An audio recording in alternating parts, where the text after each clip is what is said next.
कुल मिलाकर के ये इतने बड़े इन्फ्लुएंसर 1928 तक बन चुके थे कि इन्होंने गांधी नेहरू दोनों को कन्विंस कर लिया। और नतीजा ये हुआ कि पिछले साल तो कलकत्ता अधिवेशन में अभी तो बहस ही चल रही थी, अब इन्होंने अगले साल लाहौर अधिवेशन में 1930 के अंदर पूर्ण स्वराज के लिए झंडा फहरा दिया और तय कर लिया भाई इससे कम कुछ नहीं, अपने को कंप्लीट इंडिपेंडेंस चाहिए, कोई डोमिनियन फॉमिनियन नहीं चाहिए। अब जैसे जैसे समय बढ़ रहा था, नेताजी का कद भी बढ़ता जा रहा था।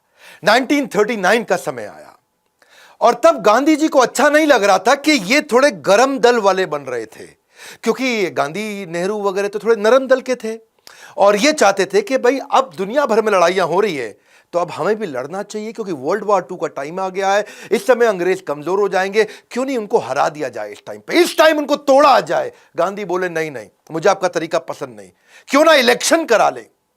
तो तब प्रेसिडेंट की पोजीशन के लिए इलेक्शन का समय आया और गांधी ने क्या किया, इनको हटाने के लिए उन्होंने अपना आदमी लगा दिया सीतारमैया, साउथ से लेकर के आए सीतारमैया को, और सबको जाके पूरे देश में बता दिया, सारी के सारे कांग्रेस के जितने भी वर्किंग कम्युनिटी, जितने भी लीडर्स थे, इनको बोला कि सीतारमैया जीतेगा तो मतलब समझो मैं जीता, सीतारमैया मेरा आदमी है।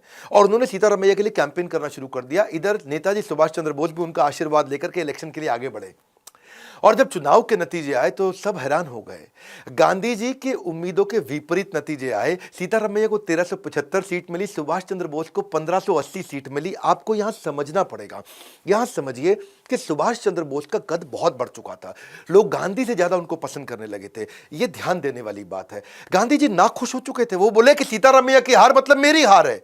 वो चाहते नहीं थे सुभाष चंद्र बोस जीते, क्योंकि सुभाष चंद्र बोस से उनको नाराजगी नहीं थी, लेकिन दोनों की विचारधारा अलग होने के कारण गांधी उनको प्रेम तो करते थे पर चाहते नहीं थे कि ये रहें, क्योंकि गांधी प्रेम से चलाना चाहते थे। गांधी बोले कि इस समय हमारा शत्रु समस्या के अंदर है, वर्ल्ड वॉर 2 की तरफ जा रहा है, तो अब हमारे को उसे तंग नहीं करना चाहिए। सुभाष चंद्र बोले ये क्या तरीका हुआ, जब पूरी दुनिया लड़ रही है तो आप क्यों इधर थप्पड़ मार लो, इधर थप्पड़ मार लो।